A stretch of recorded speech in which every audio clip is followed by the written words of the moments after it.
we'll go down the path about mysteries of sound.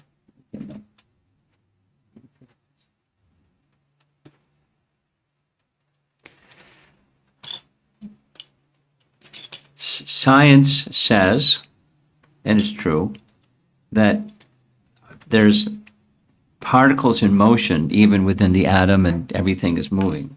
We may not see, but everything is moving.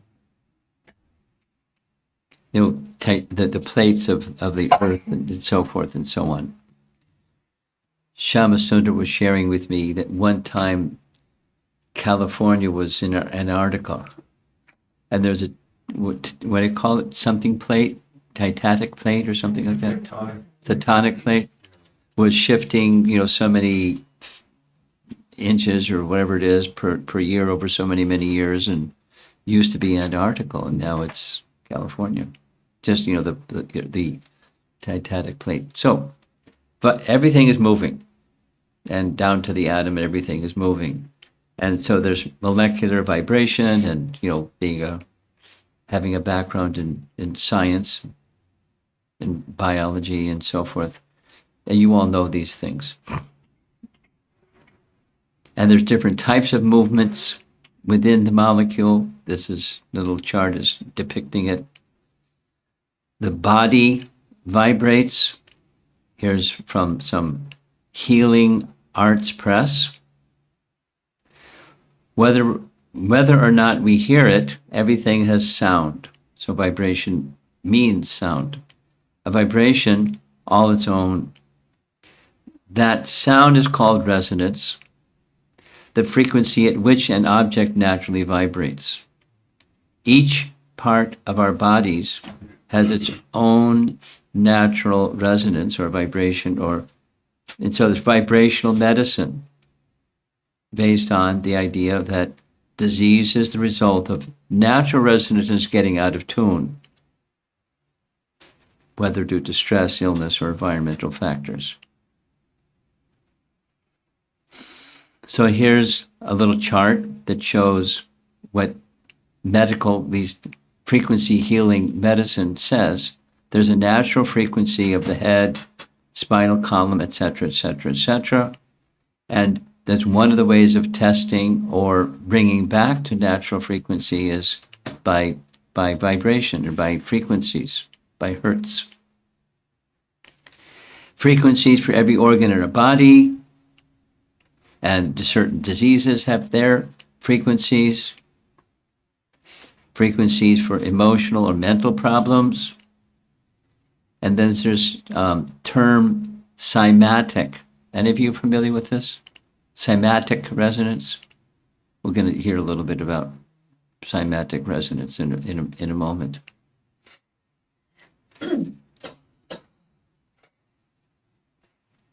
A little background. There was a medical doctor in Switzerland, that was kind of the pioneer, and he devised a system whereby there was three parts. Just describe it. There's a something that makes a frequency, then a channel that directs that frequency or vibrational frequency to something through a tube or some instrument, and then a surface that would vibrate. And on the surface that would vibrate, he would use different surfaces, like, there's a table, a wooden table. Sometimes you would use a membrane. Sometimes you would use metal. So different vibrational surfaces, and put powder on it. And then make a sound and direct the sound to the plate and see what would happen. And then what happened, I'll show you shortly, but what happened is there would be a geometrical symmetrical pattern according to a certain frequency. And again, that same frequency would be displayed. And then he tried the experiment of sending the signal ohm, and what would happen. And, consistently, the signal ohm produced a certain pattern. And he was much surprised, but we should not be so much surprised, that in Vedic practices,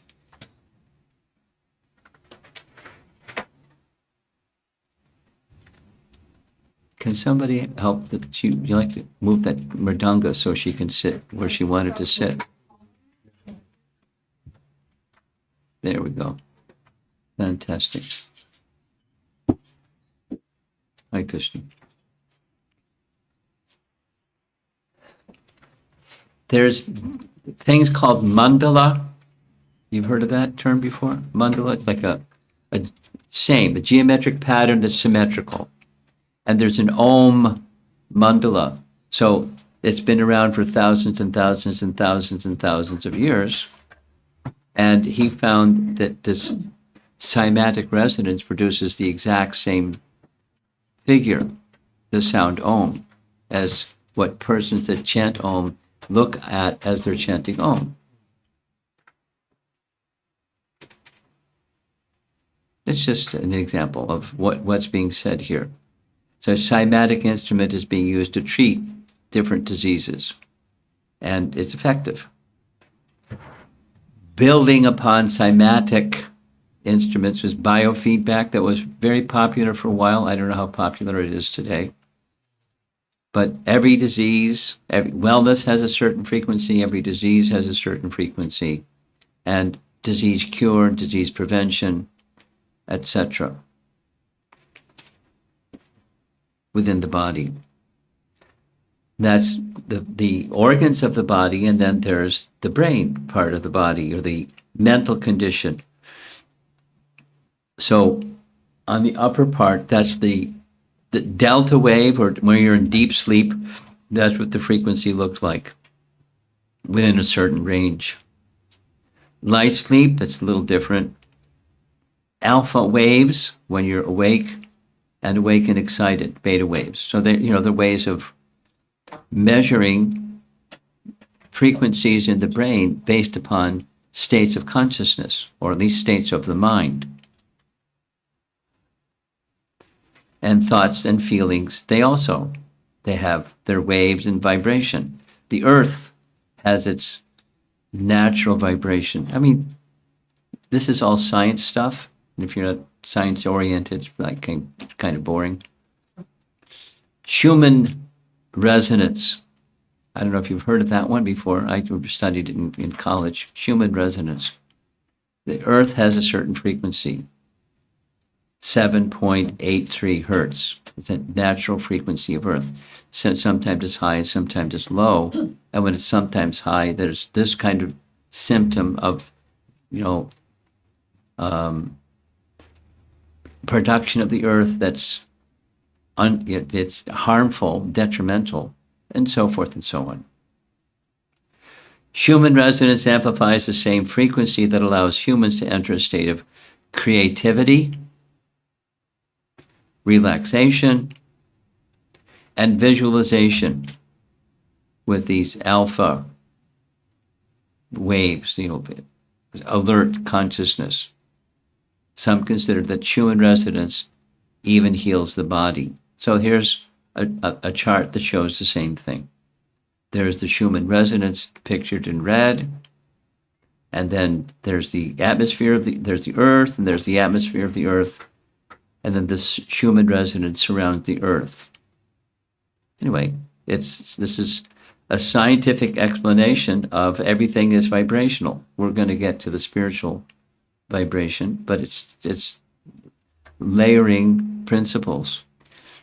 Musical. Each note in the musical scale has a certain frequency. I'm going to tell a little story. Once upon a time, I was a kid, a little boy, and I had an older brother and 3 sisters, and I was the little one. So 2 of my sisters, they liked piano. So Mom and Dad got them a piano. And I, always a little curious boy.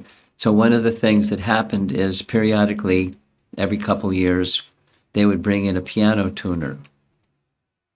So I wanted to check out, how does he do the piano tuning?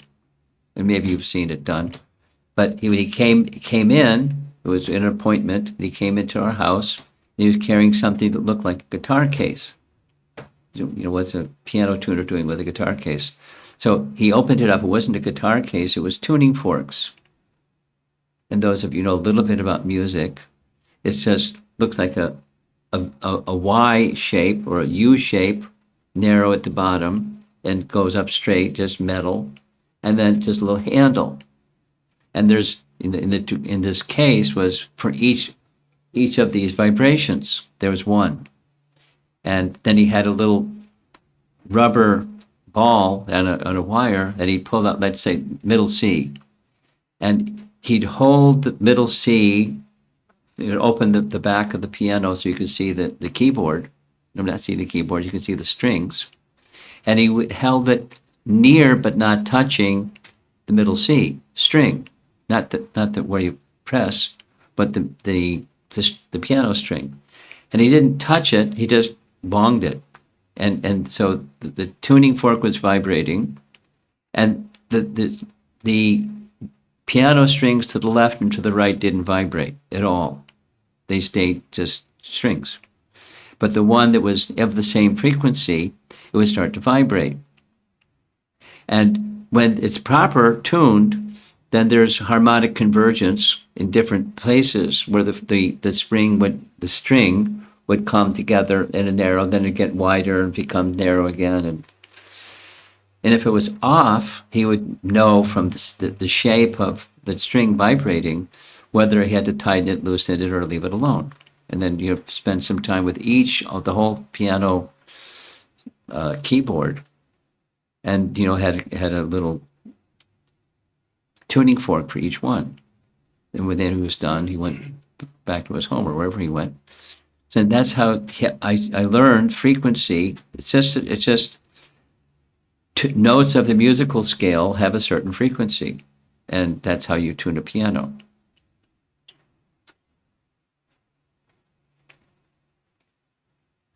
And as with piano's frequencies or any musical instrument, certain frequency, there are chakras. All of you know what chakras are: energy centers within the body, particularly within the spine. And there's different frequency for each of those chakras. And wellness, it's indicated by the proper frequency, and unwellness indicates something's not right. So persons that know all of the science, there's this thing called solfeggio frequencies, and there's a way of healing illness if the frequency is off by getting the frequency in proper place. A few more things, and then we'll move on to the transcendental sound or spiritual sound. Extensive experiments have been done in people bringing different types of music to plants. And certain type of music with plants makes the plants grow well. Certain other types of music makes the plants become stunted. And it's well-known experiments, as you see the dates of this. Monotonous rock music played for several hours destroyed plants. Western classical music had mixed effects, while plants flourished in Gandharva Veda music. Now, I don't know how they distinguish between Gandharva Veda music, but that's their report. In a book entitled The Secret Life of Plants, they documented all of this. And the same thing, rock music killed the plants. Then they studied, of course, scientists, they like to study rats, so they studied rats at Tokyo University in Japan. And it's not nice, but this is what they did. They performed heart surgery on a group of male mice to study the effects of different type of music on their recovery. Yummy. The mice were exposed to the different types of music.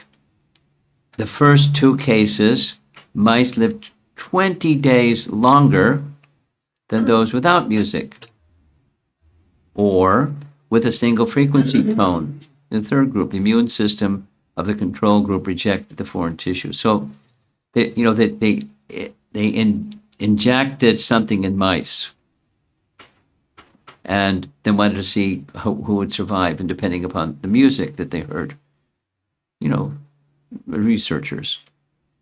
But music helps healing, or music can devalue healing. There's another study, a rat study, and they found, just to make it simple, that they played nice music. There was a system that there was a maze, and on the other end of the maze is some cheese.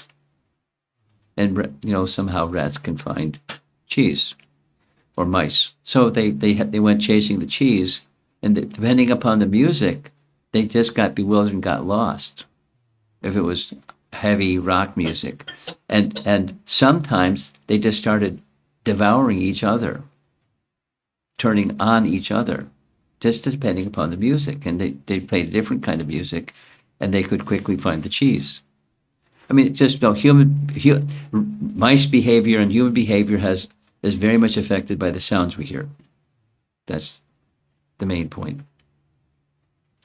And to diminish stress, you heard the introduction at the beginning, those of you who were with us, something that I do a lot, like for many years, I've been doing this, visiting universities. And I'll share something with you. When there's a menu or an option list of things that if they could pick topics, one of the most selected topics is dealing with anxiety and stress. Themselves or their friends, or their lifestyle. Just heard something about Stanford University and in that whole situation, but it's not just one place. It's all over. So stress is a big deal. And the sounds that one hears, has studies show, have a big effect. They measure cholesterol level and propofol. I don't even know what that is. Huh? You know what it is? It's a drug. But what does it do? Propofol. Makes you sleep. Okay. Like a twilight anesthesia. Huh? Like a twilight anesthesia. Twilight energy. Euphoria, kind of? Like that? Okay. Okay. So, the simple message without all the text, it's soft classical music has its effect, reduces cortisol and stress levels. And the exact opposite is the other type of music, etc. It becomes addictive, like people that have addictions. Hearing that type of music promotes those kinds of addictions.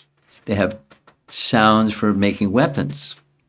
I don't know how well developed it is, but this goes back maybe 20 years. There's a major ultrasound, sonic weapons. Okay. Now we'll go towards Bhagavad Gita a little bit. There are the three modes of nature that we know from Bhagavad Gita: Sattva, Rajas, and Tamas. And the different sounds correspond with, or induce one, make it more likely that one will be experiencing mode of goodness, mode of passion, or mode of ignorance. And on the chart here, on the left, there are symptoms, and then there's examples. Like say, let's take food. That's easy. Animal food, vegetable food, or combination. Or health, long-term, short-term, destructive. Worship, desire less, motivated, concocted. Anyway, so there are symptoms of the modes of nature. Now here's the part that Yamuna remembers. This is this cymatic pattern. So this is the instrument that directs a sound, to a plate. And the sound directed to the plate, they just put powder. Here's the fellow doing the same thing. And I hope it works. So it's just randomly distributing powder. You see on the wall, there's paintings of, or excuse me, photographs of other practices. Let's see if the sound is going to work for us.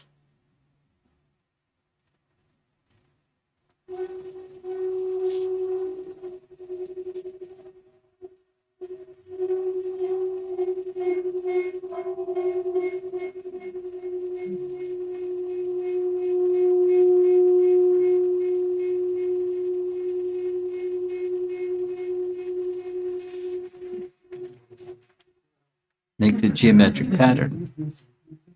Then it's the same table, same powder, and you can take another instrument and it's going to do another something.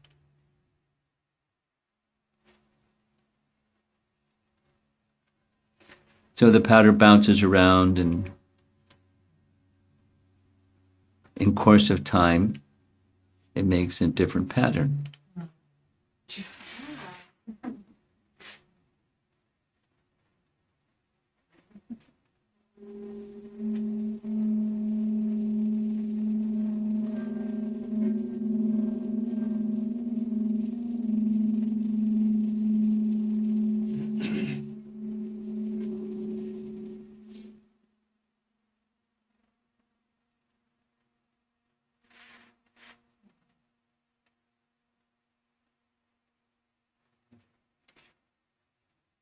So sound moves matter, and matter has vibration. And vibration, here's the Dr. Hans Jenny, he's this fellow from Switzerland that invented, he called it a tonoscope that I mentioned, those three parts. Something that generates a sound, something that channels the sound towards a surface, and then the surface. Three parts. And this is what it looked like when he made the sound Om through the channel. Is that not the Sri Yantra? Yeah. Yes. Yes. You guessed it. Well done. Sri Yantra, exactly. So it's another way of saying sacred geometry. That's what a yantra is. There's mantra produces yantra. Sanskrit. It's another way of saying the same thing as what this semantic experiment does. And here's the Sri Yantra in a graphic design. But one can, if you follow Hans Jenny, you can make the same sound. Here's a text from Srimad Bhagavatam. Some of you are familiar with Bhagavad Gita. It's kind of the graduate study of Bhagavad Gita, Srimad Bhagavatam. Here's a verse from Canto 12. This Omkar, ultimately non-material and imperceptible, is heard by the Supersoul without his possessing material ears or any other material senses.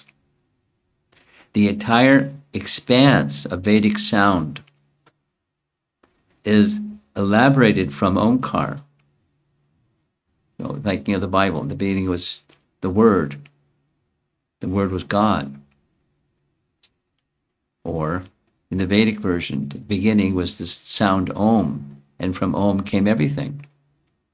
Came the Vedas, then came creation. Or simultaneous with creation, the Vedas were manifest within creation. It's from Bhagavad Gita, which appears from the soul within the sky of the heart.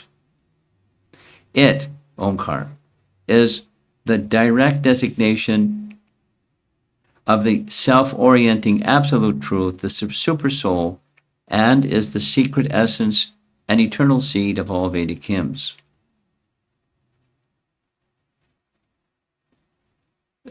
A few other little science-related topics. Here's one. There's a neurologist that studied the Sanskrit effect. Sanskrit Effect book. I didn't read it, but I read about their write-up on the book. And this fellow studied the effect of those who, for some period of time each day, recite Sanskrit. Particularly, he attended Sanskrit schools for kids. And the effect is, the cerebral cortex expanded, and their capacity to remember things was, many, many, many, many, many times greater than people that weren't exposed to that. Just hearing Sanskrit sounds. Of course, there's procedures and so forth in learning Sanskrit, but it has an effect. And so in a scientific study, like these other studies, of the effects of sound. Music, notes, and there's frequencies, but there's also forms, just like this images that you saw before, geometric patterns, just from sound. Then books and articles written, music is medicine, why sound heals. There's lots of studies on these topics. There's pictures of the forms of cymatic patterns in water. And here's taking that same system, I forget, this is some other place in Japan, and they made sounds that saying, "You make me sick." And that's what it looked like. Harsh tones. And there are, within nature has its own geometric patterns, etc., etc. And these same have their place in ragas by a certain set of tones. It makes a raga, and a raga brings about a material emotion, and spiritual sound awakens a spiritual emotion that has a certain frequency and so forth.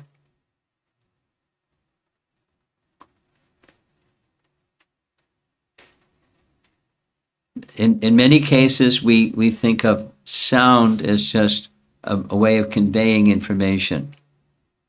And there is a procedure of how sound can convey information, but sound can do more than convey information. Sound has form. Here's a couple more verses.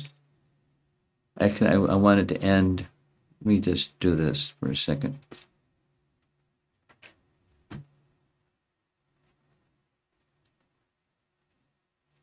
Yeah.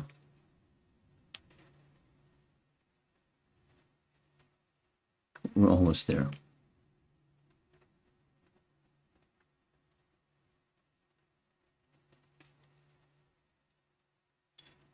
This is a verse from a later part of Canto 10 Srimad Bhagavatam. Canto 10 Srimad Bhagavatam largely is Krishna's pastimes from his appearance up until his departure from this world.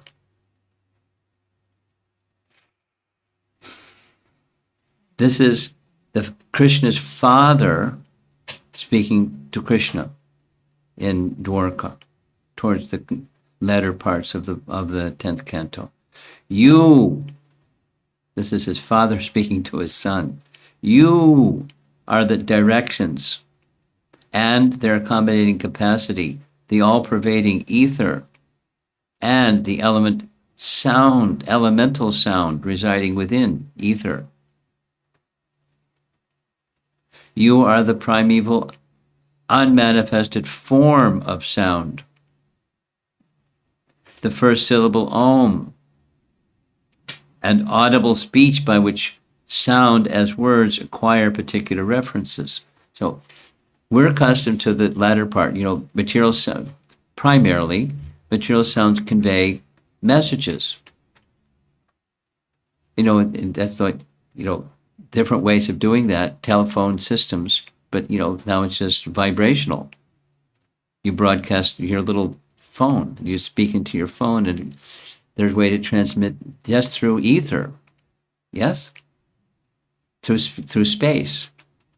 there's systems, technology for it, but it's just so information becomes conveyed, and images can be conveyed, and then the same principle applies if there's a receiver that can receive spiritual sound, and a broadcaster that can broadcast spiritual sound. Then the same form, quality, everything is there in spiritual sound. The same principles apply. Here's commentary on that. We're almost done. In accordance with the general process of creation, speech always becomes audible in stages, which proceed from subtle inner impulse to outward expression. These stages are mentioned in the mantras of the Rig Veda. Here's the Rig Veda mantra, where it says, discriminating brahmanas know the 4 progressive stages of language. 3 of these remain hidden within the heart as imperceptible vibrations, while the 4th stage is what people ordinarily understand as speech. Now, it's subtle. So who wants to verify all of this? But the principles of the Vedas give us an idea of where, before there's sound that's spoken, what's going on? What gives rise to sound that's spoken? How does it work?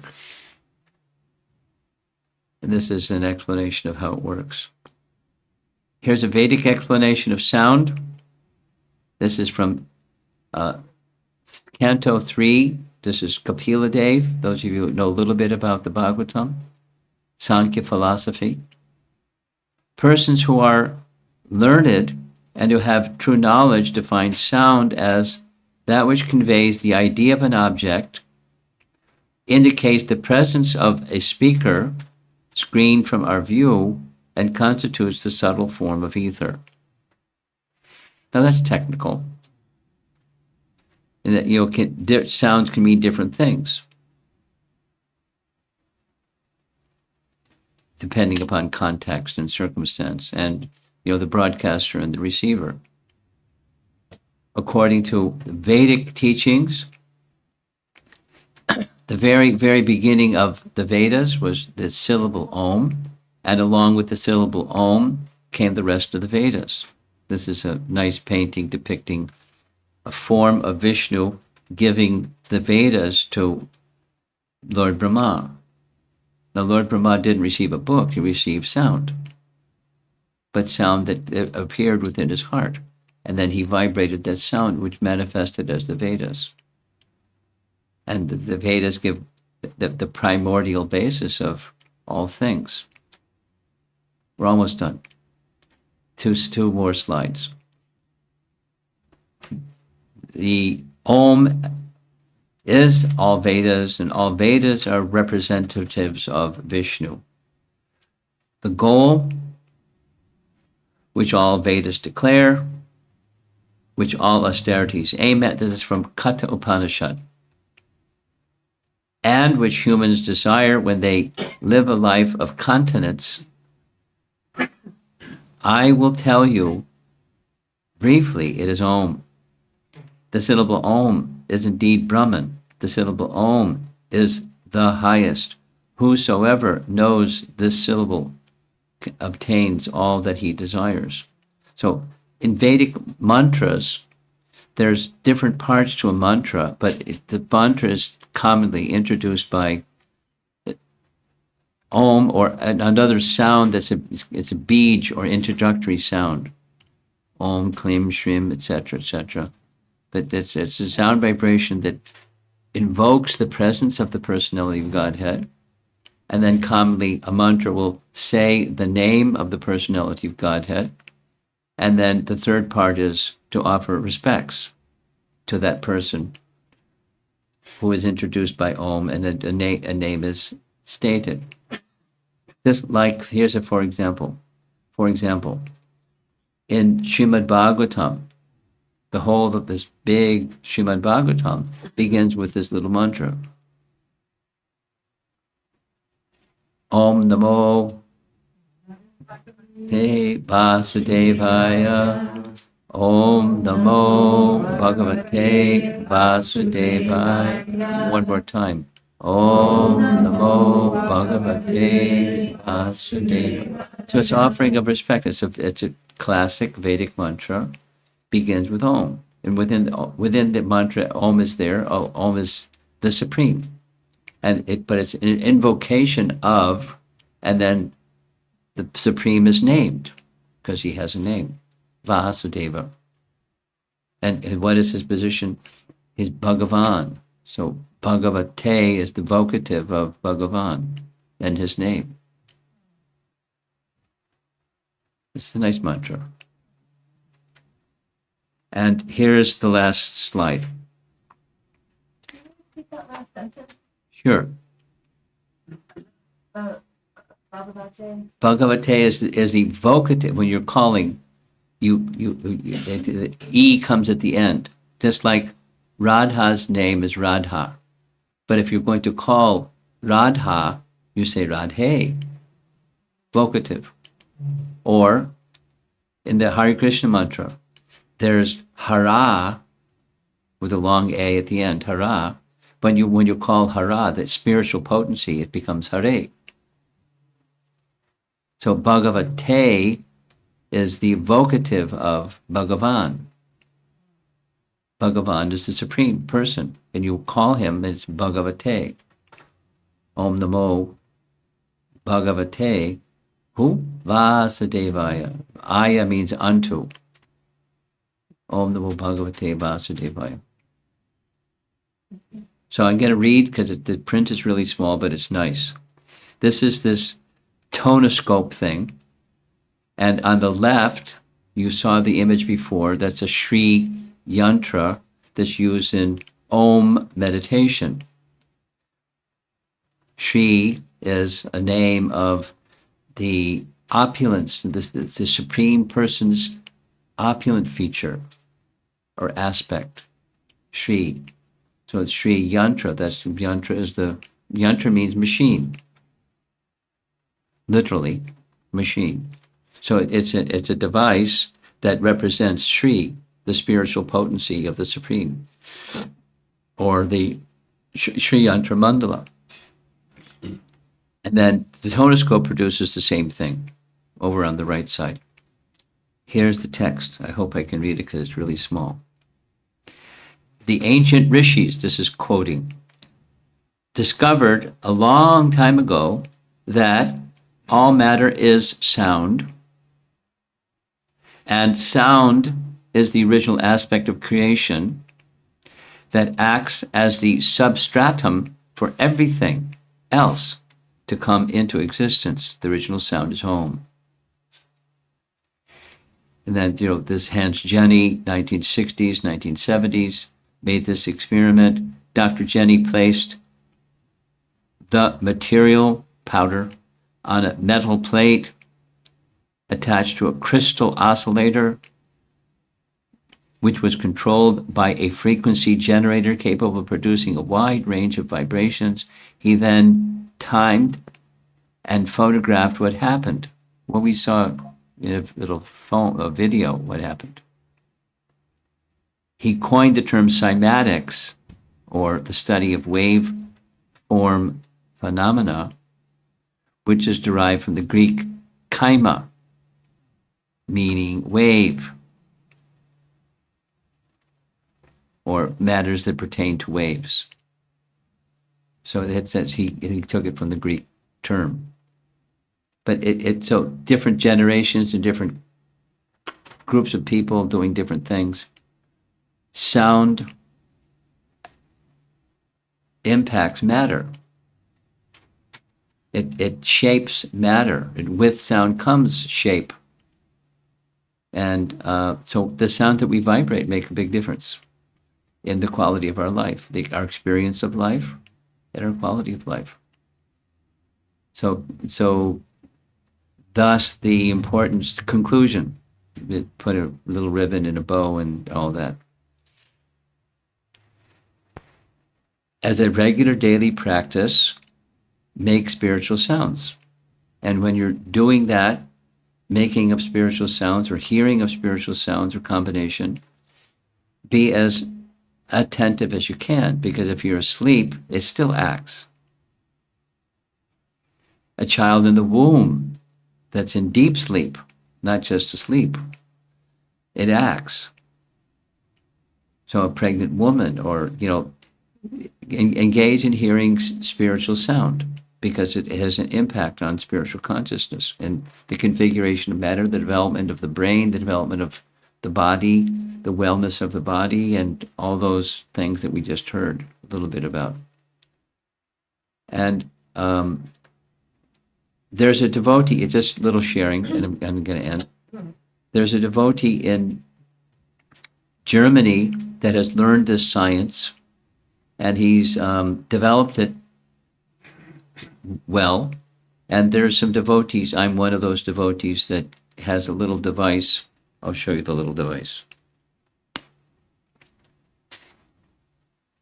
It's called the Healy. I don't make it public, but I'm doing for this class, I'm making it public. There's ways that you can select from a menu different frequencies of sound, and it can affect the organs of the body. It can affect, it has, healing effect, a positive and directional healing effect or effect on the subtle, the mind, emotions, and so forth and so on. It's just based on the same science. It's material. But then that same principle is emanating from the spiritual. As most of you know from Bhagavad Gita, this place is a reflection of the spiritual place. As above, so below. Or man is created in the image of God, and all those standard sayings that we've heard so many times. The spiritual world is eternally existing. We may not perceive it. Most of us don't perceive it, but it exists. And that vibrational thing is there in the spiritual realm, and the vibrational thing is here with all kinds of diversity. Gosh, how much diversity.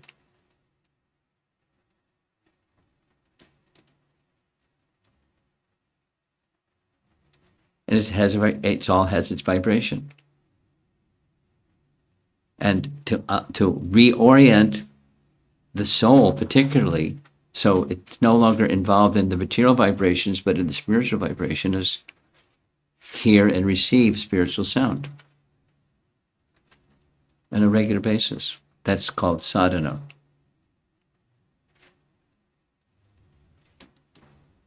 Practice, sadhana, abhyasa.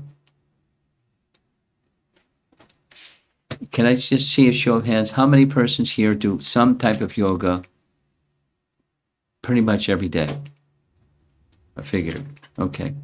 So those of you that do some type of yoga, you probably have heard the name Patanjali.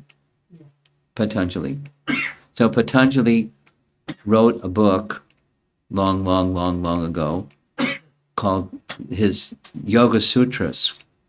Those are two Sanskrit terms. So it's conventionally known Yoga Sutras.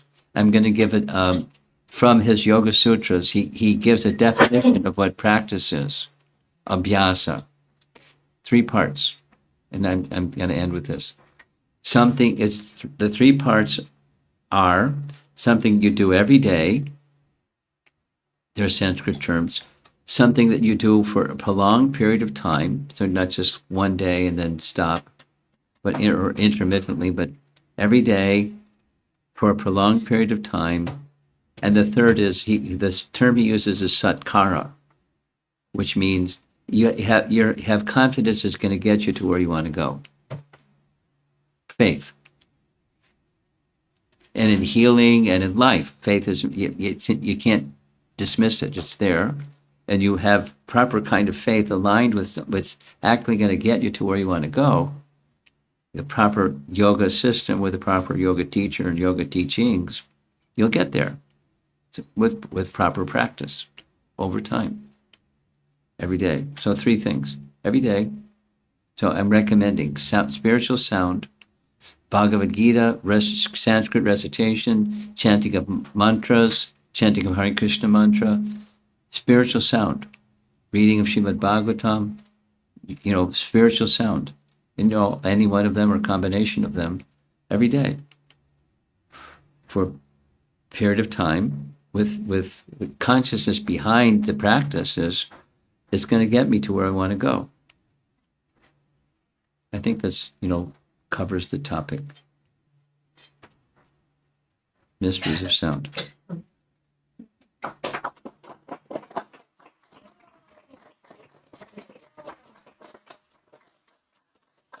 See if there's some discussion, comments or questions. We have a little portable microphone in case you'd like to add something. Over here.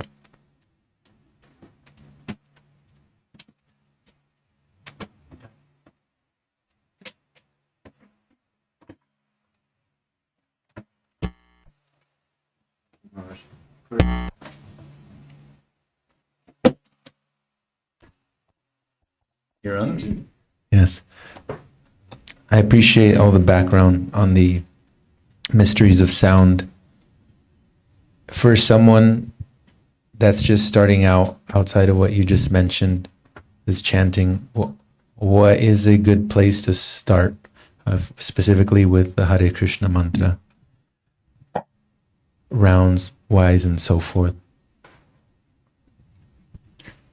A base minimum. Okay, well, I'll repeat something that I said. Add something to what I said. You understand what the principle of practice is, and then doesn't matter quantitatively. Quantitative is nice, but quantitatively or qualitatively. Quantitatively can mean, 5 minutes, 10 minutes, 15 minutes, half an hour, whatever someone feels that every day I'm inspired to do this through spiritual sound, Hare Krishna mantra, or Om, or some spiritual sound every day for for a fixed stretch, whatever works for someone who's just beginning, and then be prepared to persevere over some time or continue with patience over some time, because spiritual result takes time. Becoming covered by the material energy takes time. Becoming freed from that covering takes some time. So I'm patient because I have a good practice